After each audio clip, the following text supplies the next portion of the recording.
Welcome to 2Inspire. This is your host, Dennis Postema, and I am here with Caroline DeMesquita today.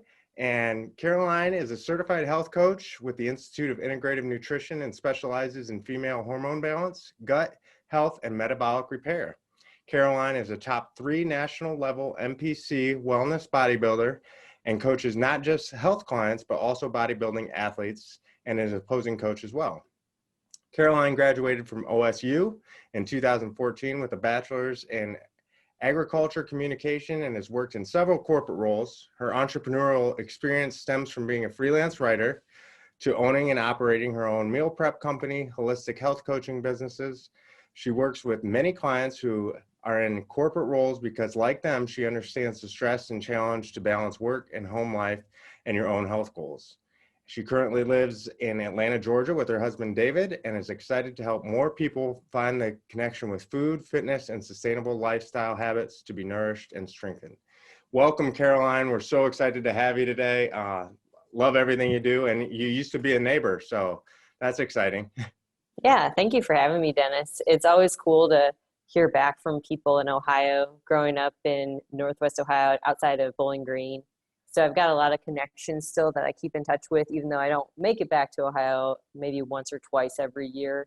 But always love to keep in touch with my Midwesterners, that's for sure. That's awesome. And, you know, making it back to Ohio once or twice a year after living here, however many years, probably is enough, I'm sure. So, but on that note, tell me a little bit about growing up in Northwest Ohio and growing up, you know, doing what you did there and how you decided to put that into, and how you decided to put health and wellness kind of at the forefront of what you do now. Because we have very similar backstories, so always excited to hear your story as far as that goes. Yeah, and it's very interesting how life unfolds, because growing up, if somebody would have asked me if I was ever going to be a bodybuilder or I was ever going to move to a big city like Atlanta, Georgia, I would have told them, no way, never.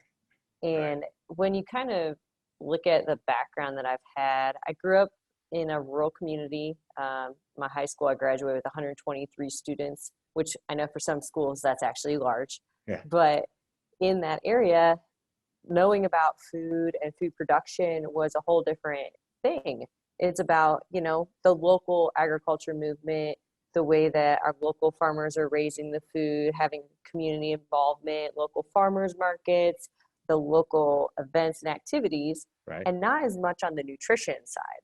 And I've always been kind of like a petite, slimmer build person. I'm 5'4". Right now I'm 132 pounds. Okay. And as I was growing up, I always kind of had that slim figure, but I was never really athletic. And once I got to college, you know how college goes for a lot of people. You start partying and enjoying food and social time, drinking. And after I graduated, I didn't put on the freshman 15. I put on the postgraduate 20. Okay. All right. So I moved from Ohio. I took my first outdoor agriculture sales role and moved to Indiana. And then I moved to Grand Island, Nebraska.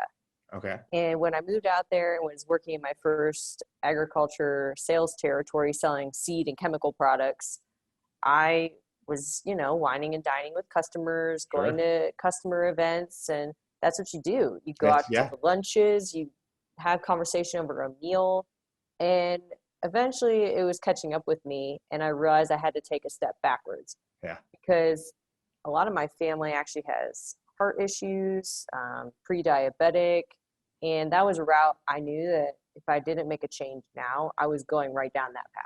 Right. And so it kind of hit me one day that I needed to make a change. I didn't feel good in my own body, and I found bodybuilding as almost an extreme weight loss measure. And I reached out to an old friend at Ohio State who coaches people, and she was my first ever coach. Okay. And ever since then, that was in 2015, I did my first competition, placed dead last, not even had enough muscle to really be on the stage, to be honest with you. But it was through kind of that journey of learning my body and understanding the discipline and the sacrifice and the day-by-day small habits that build up to the large results that really got me more into the sport. And then after the first show, I actually developed an eating disorder. And this happens to a lot of female competitors, is you are restricting your foods so intensely that after the show, all you want to do is just eat the foods you couldn't eat, whether it's sweets, pizza, burgers and fries, you name it. Most of the time they're very high sodium, salty, sugary processed meals, Right. because it's food that, we're prepping our food for weeks and weeks, usually a 12 to 16 week prep. You don't want to have to cook your own meals after that. You Right. just want to enjoy going out, Give me a drinking break. some drinks. Yeah, exactly. And it was through that cycle that, I was restricting during the week and binging on the weekends. And I was punishing my body with overtraining, overdoing the cardio. And it was also through that time I figured out that I had amenorrhea, which is a sign of PCOS. I lost my period for 2.5 years. Oh my gosh. So all of these things built up, and it was like I had to fix myself and figure out what the heck was going on with me. And it was through that, and this is part of my evolution and my journey, was I learned more about the way not only the nutrients in our food affect our body, but also the way the food is produced affects our body. And that's a whole nother topic. Right. And as well as our daily lifestyle. If we can't manage our stress, that affects our body. And especially any women out there, we are more susceptible to stress. Even though we seem really resilient on the outside, our body and our hormones are like, no, you're too stressed. You aren't going to make a baby, because we're reserving your energy to prevent you from dying. And right now you're not sleeping well and your cortisol's through the roof. So we're going to not let you lose body fat, because we're trying to preserve any sustenance that you have, because we think you're dying. Yeah. So it's been like, over the past 5 years has just been so much I've learned about myself, but also with the network and mentors and clients that I've worked with already. It's become such a big passion of mine to connect the food to the health to the sustainable lifestyle. I was going to say, is that what inspired you to dive into women's health and hormones, as far as that goes, all that went on with you when you started into this journey? Can you tell us a little bit more about that? Sure. And it's definitely not ended either. So the first time that I found out I was having any type of hormone issues was in 2015, when I first started my competition prep. Okay. And I lost my period after 1 or 2 weeks of just a strict meal plan. I wasn't necessarily dieting. Okay. And I think I was at a maintenance level for that time.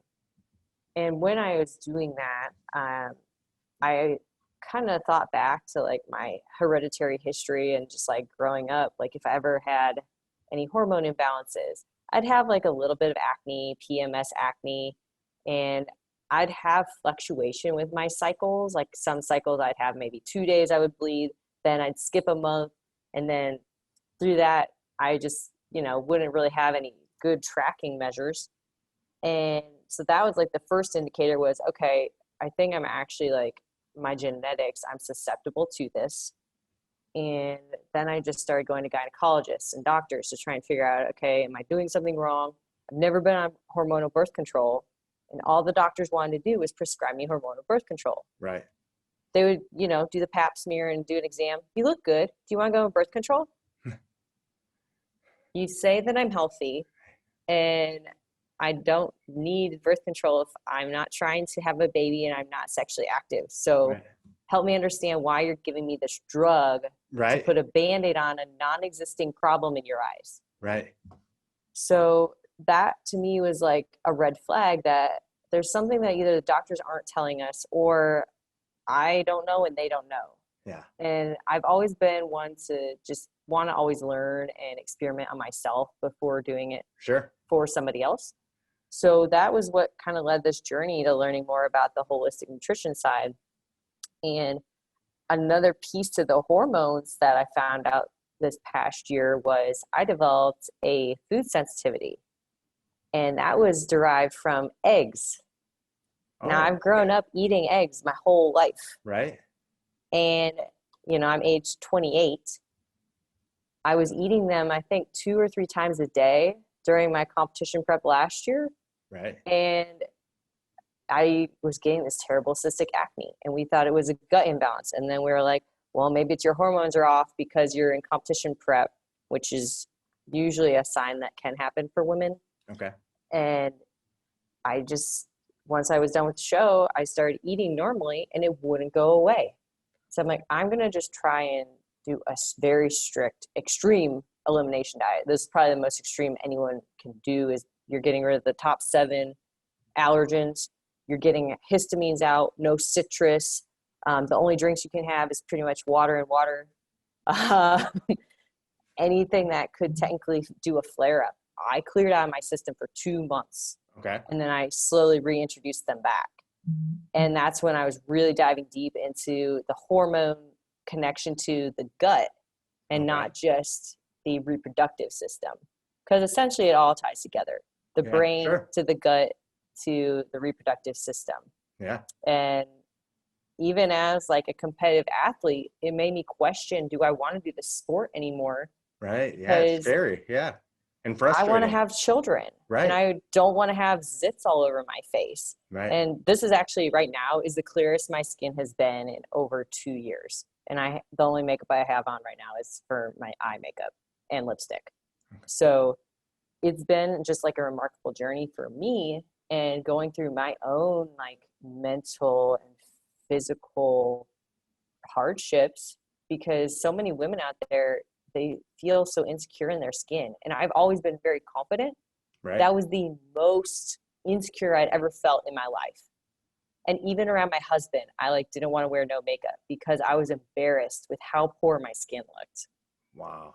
And it's awesome how you use the frustration though to drive you to figure this out, not only for yourself, but for other women though, because I mean, I've been to the doctor, like you said, and where you can tell they're just like, well, we ran this test, and this test, and everything looks great. And you're like, well, wait a minute. No, hold on.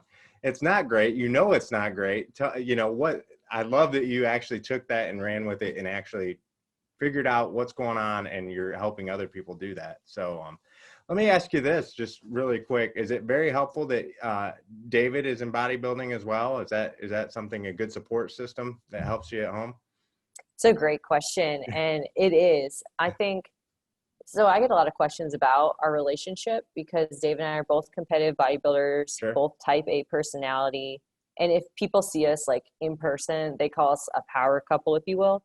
Now, both of us developed our passions before meeting one another. Gotcha. And I think it's extremely important that no matter if you're in a relationship with a friend or your partner, that you need to have common ground on what is like the top 2 things that your fire is lit, that you can just talk about all day. And you need to have some commonality with that person. But in bodybuilding especially, it's very important that your partner understands what you're going through, from not only the physical aspect, but the mental aspect. Sure. And David and I experienced last year that he and I don't do well doing a prep together. And you would think we could, right? Right. Because if we're both very mental fortitude, so strong, we can handle anything. But your partner is there to support you. And to your point, the bodybuilding as a sport is very individualized, and it's almost selfish to an extent, because nobody else is going to push you in the gym or make sure you're eating all your meals or getting your sleep or getting your water like you will. And there hits a point during prep where that is like, if you're going in to win it, you have to be 90 to 100% focused on that, and you make sacrifices in other areas of your life. And that's where it can be really challenging to balance a healthy relationship or a family. And we don't have kids yet, so I can't even imagine. Imagine you throw that extra practical on. Yeah. Yep. So we get that question a lot, and I think it's really important, not even just in bodybuilding, but if there's 2 parents or a couple that are very career driven and all they do is work on their career, you're leaving your relationship out to dry, because you have to keep putting energy into it if you want it to not only be sustained, but to grow and evolve. Yeah. And that's awesome too, because just because you like certain of the same things doesn't mean you're the same person. I think a lot of people confuse that. And I mean, that's, part of what you're saying is you have to understand, just because we both like bodybuilding, we both liked it before, and that doesn't mean we do things the exact same way. So I love that point. Well, tell us a little bit about being one of the first top U.S. Wellness bodybuilding athletes. Yeah, absolutely. So I found out wellness was coming out in 2019 after I'd just done a national show in Charleston. I placed fourth in figure. Okay. And the judges' feedback was, "We love your physique." They actually told me I have Olympia caliber physique, but you either need to bring down your legs or grow your entire upper body. Okay. And I, at that point, was just like, I've been training my butt off to grow my upper body for Right. over a year. It was actually 2 years I took off to try and grow my shoulders, my back. And I kept getting injuries and I was having the hardest time. And I was actually questioning if I was going to continue in the sport. And then they announced wellness in, I believe it was September, because that was when the Olympia was happening. And I started looking at pictures of some of these South American women who are competitors, some of the women in Europe. And I was like, you know, I might as well try a new division because Right. it's leg dominant. You don't really need to develop the upper body anymore, or at least I didn't. And I just was going to make that my focus. So before COVID happened, I was already planning to hit the stage in fall of 2020. Okay. Then COVID happened, and I'm Right. like, perfect, because it lined up a bunch of national shows back to back. Oh, So nice. in bodybuilding, a lot of people don't realize, I actually got a question this the other day was, what do you get out of bodybuilding? I was like, well, you don't get paid, that's for sure. Right. Essentially, you're paying to participate because at an amateur level, you don't get paid cash prizes or anything. And the shows themselves, I mean, you're spending over $1,000, sometimes $2,000 to just do one show. Wow. And so we knew I was going to do fall 2020 and start getting ready for a local show in Florida just to step on stage and get warmed up for a national show, even though I'm already nationally qualified. So did the Mel Harbor Classic in August, and I ended up winning the overall, which was Oh, nice. awesome. And the head judge, she's also the head judge for some of these national and pro shows. And I asked her Helpful. feedback. Yeah, so it's convenient that she's there because it not only gets her feedback, but she also will start to recognize me as I'm stepping on other stages. That's And awesome. although people say like politics aren't involved, it helps to get your face in front of the judges. Oh, I'm sure. So I'm sure, yeah. just like anything else. And it's funny you say that about bodybuilding, because people say that to me about books all the time too. They're like, oh, you must make so much money off books. I'm like, no, that's your expertise is definitely helpful in other areas where you can make money, but nobody's paying me millions of dollars, even when it's, so I get that. I get that. Yeah. And it's funny you say that. So Mm-hmm. where do you get your inspiration and your drive from? A lot of my self-motivation is just trying to better myself as a person. And growing up on the farm specifically, I was kind of like the boy of the family. It was just my sister and I doing Right. physical labor with the cattle, with baling hay in the summertime. I was always involved with 4-H and FFA and band, a lot of community activities and all those things. I think that was my baseline that developed that internal discipline and drive. And since I've grown up, it's evolved more that I don't want to just serve people. I want to be able to be better at serving people. And I've always just been very focused on personal development anyway. Sure. One of the leadership development traits that I've done is the Strengths Finder. Oh, And nice. my top strength in Strengths Finder is maximizer. Oh, So I'm always trying to, culture the pearl and make it better. yeah. And I've found that even as a coach now, I have a high standard for the people I work with. Yep. If you aren't committed to your goals, I can't work with you because I need to be level here. I need to meet you on the table that you are ready. And if you're below where I'm at, sorry, I've got other people who are ready to invest in themselves and Right. are ready to dedicate time to evolving. And I think like you ask, where do I get it from? Like, even on a day-to-day basis, it's how can I show up and make the world around me better? Yeah. And even the past 2 weeks, I had a really hard past 2 weeks mentally. And I had to dig myself out of the ditch because for some reason I was just in this cloud of, oh, woe is me. I don't, what's going on with my life. I've got so many moving pieces and I couldn't get it all straight.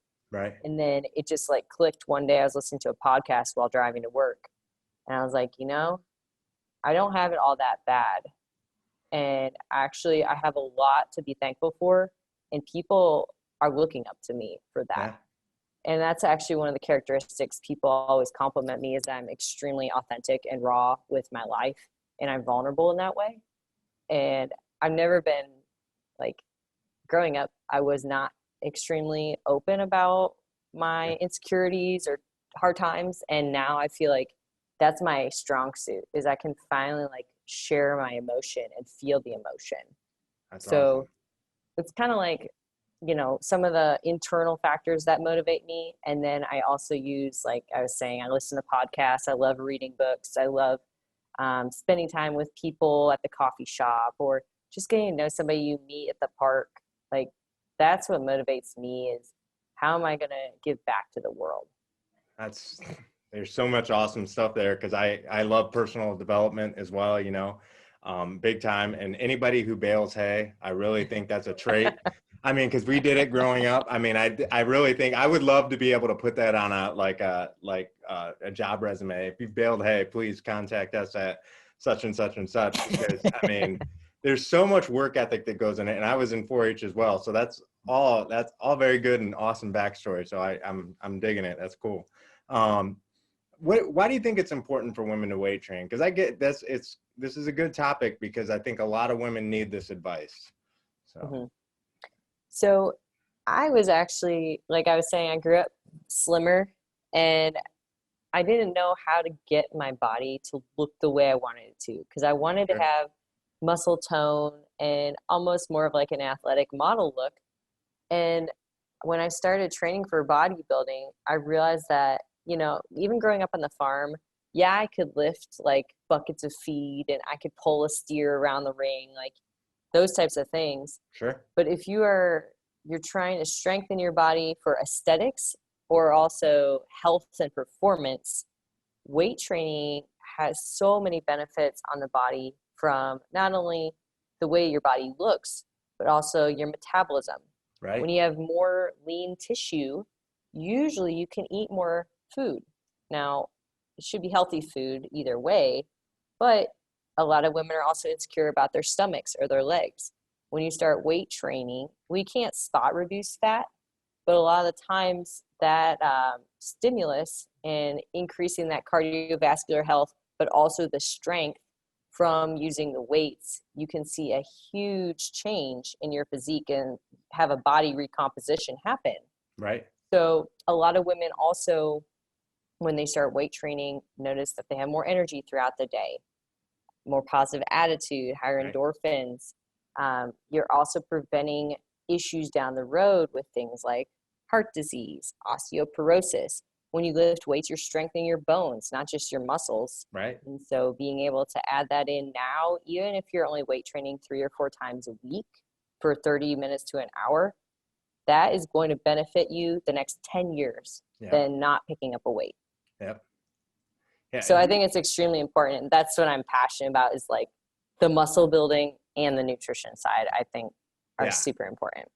I think that's awesome too, because do you find that a lot of your clients, when they first come to you, do you find that they try to like cardio themselves to death versus weight training? And you're just like, no, I mean, as far as that goes, I'm just going to cardio 24/7 and then I'll be in the shape I want. And weight training is such more of an intricate part of that than most people realize, I think, from the get-go.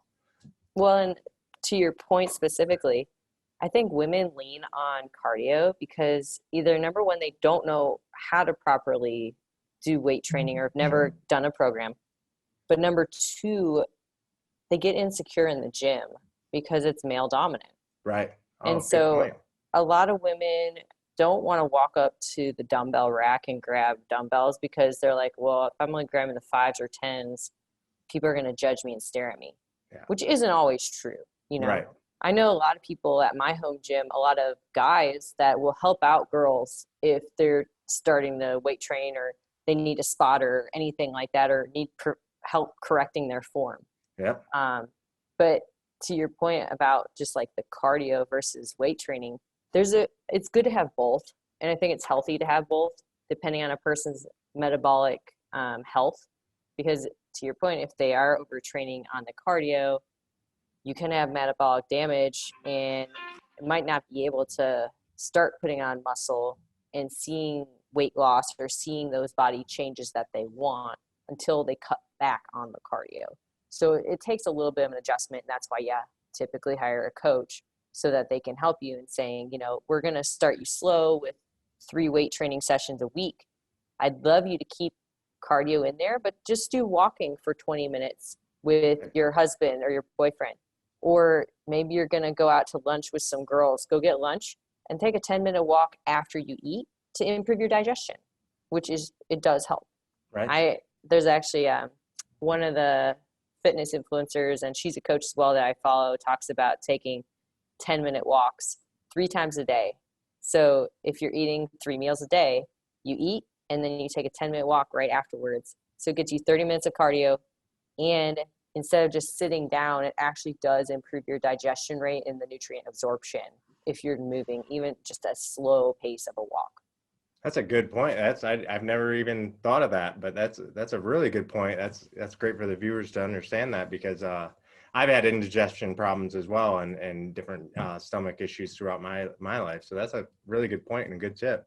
What do you think the most undervalued part of bodybuilding is for women's health? So Dennis, I think I hit on this in the beginning, is that for me, bodybuilding is just a segue to creating that discipline and habits in other areas of my life. Okay. And I think for women specifically, bodybuilding is not meant for everyone.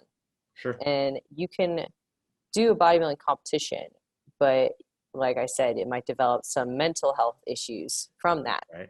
So if you're trying to live a healthy lifestyle and do as a bodybuilder does, the best way is you can live a sustainable, healthy lifestyle with similar habits that a bodybuilder has. For example, meal prepping on Sundays so that you have food prepared and you're not tempted to go eat out every day at work. Right. Or I actually schedule in my calendar my stretching and yoga days, because that's something I'm really bad at. I love doing the weight training, right, but I'm finally starting to fall in love with the yoga and the stretching again. So actually scheduling it in your calendar. And making sure to make a point of it. Yeah. Absolutely. And the extra piece to that is, if you are trying to be serious about weight training and you want to start putting on muscle, you need to either do your own research or you need to hire a coach that's going to help you. Because we all know that if we don't have somebody to hold us accountable, 8 times out of 10, we're not going to do it. Right. Absolutely. And I love what you said. And this is another point going back to you about being a coach and people getting coaching is you understand, and you've mentioned it a couple of times, everybody's body is different. So you have to figure out, and I think that's what's so cool about your journey, you have to figure out what works for your body and what you need to get that shape that you want. And sometimes it will either take you forever to figure out on your own, or you can get a coach and you can get that figured out a lot sooner. And one of my last things I want to ask before I figure out how to get a hold of you for everybody, what do you figure that the personal development helps you with a lot of that, with organizing your meal preps and everything? Absolutely. If you ask anybody from even high school and college days, one of my best skills that I've always been really good at is organization. Okay. So I've always been extremely organized. And I think that's been a benefit for me down the road is I always make to-do lists. I always make lists of, okay, I need to get these 5 things from the grocery store. Yep.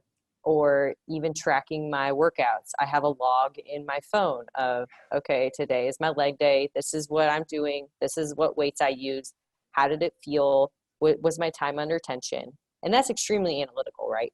Absolutely. You don't have to be that extreme and detailed, but you have to have some type of organization in your life if you're going to progress in anything. Right. That's typically why we have managers and bosses at work, Right. is because that's their job. Yeah. But if you can take accountability and you can figure out, okay, I can do this on my own, or I know myself enough that I need to hire help.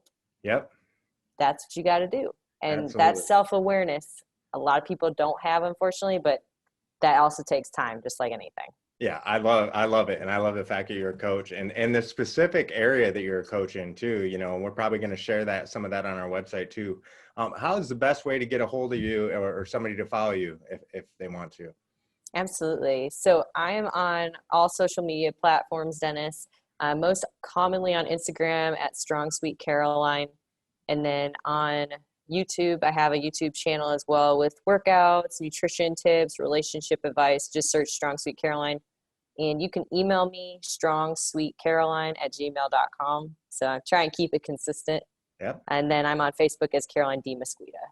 Yep. And I check out all your platforms as long as your website, and a lot of very, very good information for our viewers. We appreciate you being on today. Thank you so much. And we look forward to working with you in the future too, Caroline. Thank you for the opportunity, Dennis. And you keep owning your evolution. So I expect to hear you're taking this 10-minute walks. I love it. Yes. Thank you very much. And for everybody at home, we just want you to live to inspire. Thank you.